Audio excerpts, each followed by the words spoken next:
We're speaking about this book, The Gift of Struggle, and the many lessons I learned from the author, Mr. Bobby Herrera, who had a very difficult life, and yet he gifted his life to others by teaching the many lessons he learned growing up under difficult circumstances, and then taking those lessons they learned from struggle and explaining that it's really a gift.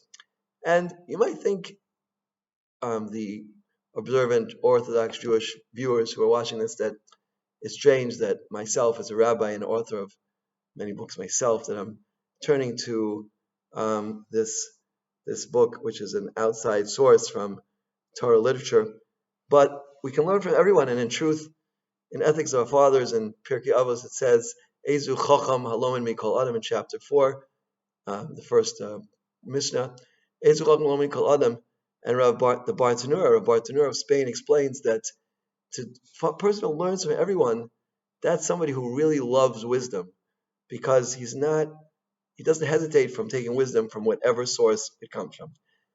And I'd like to now speak about a very, very powerful lesson that Bobby teaches us here. This is on page 30, I believe, page 30, that he's talking about an interesting encounter that he had with his father. His father was on his deathbed, and he wanted to go visit him, but he had committed himself to go to a wedding. And he started to change his plans and instead go to visit his father in the hospital. So he called his father, and he wanted to hear the voice and reassure him that I was on the way and would be arriving that evening. There was only silence. And I was baffled. Silence from Dad signaled disagreement. When he finally spoke, he asked, "Didn't you have a wedding to go to in Colorado this weekend?" "Yes, Dad, Papa.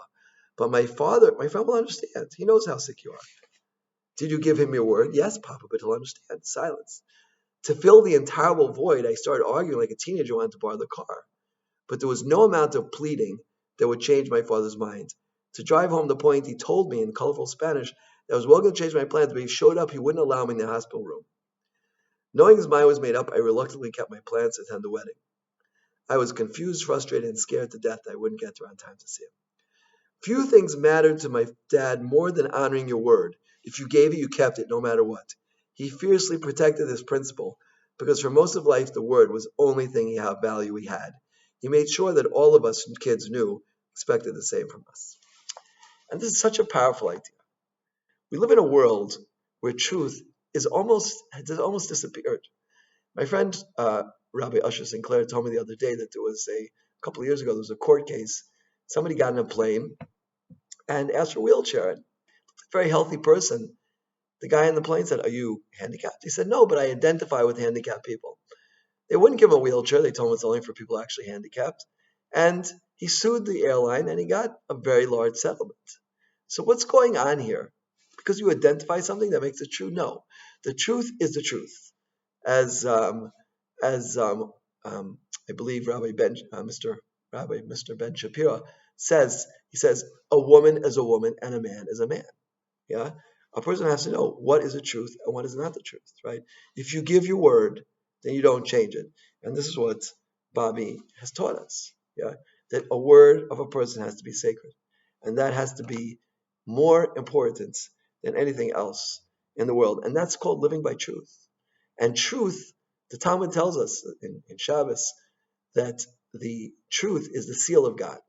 And a seal is when you get a letter in the mail. Not today. In the past generations or centuries, we should say, you had a seal that you knew who was sending you the letter. If you know it, if it's truth, then that means it's been sent by God. Truth is the seal of God, and we have to live by the truth and live by integrity. And we'll sanctify God's name in this world by living a life of integrity. It's well known that the prayer that a Jew says when a father or mother passes away is the Kaddish prayer. And someone once asked me, a taxi driver once asked me, he says, Kaddish means sanctification. How do you sanctify God with this prayer? And the first four words of this prayer are Yiskadal v'Yiskadash Shmei Rabbah, right? May his name be sanctified. How do you sanctify? Because if you take the first four letters of those words, they spell the word Yosher, which means integrity.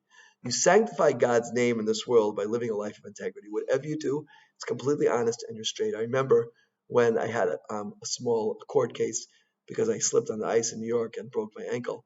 And I was told I have to sue the people for not shoveling the snow. I did it. And they called me to a court hearing. They asked me 300 questions. And before I started answering, I have a book I wrote on integrity. I put it on the table. And I said, I'm a religious Jew. I try never tell a lie ever. I'm in business and certainly in a court case.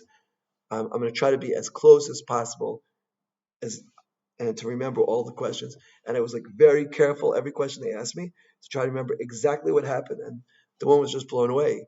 In the end, I was only supposed to get a small amount, and I think they gave me a much larger amount than was expected.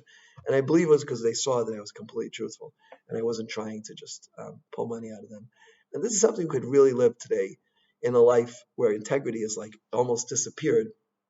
The Talmud, in fact, says at the end of Tractate Sota that before, when the end of days approach, right, that there will be one prevailing attribute that exists in the world, and the truth will be hidden.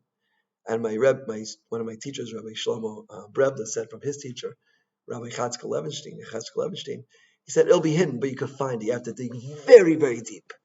If you dig very, very deep, you'll find it. So let's all use the Gifts of Struggle, Bobby's book, to instill within ourselves a love and passion for the truth and to stick to the truth under all circumstances, because it's the most precious thing that we have, and we should guard it carefully with all our ability.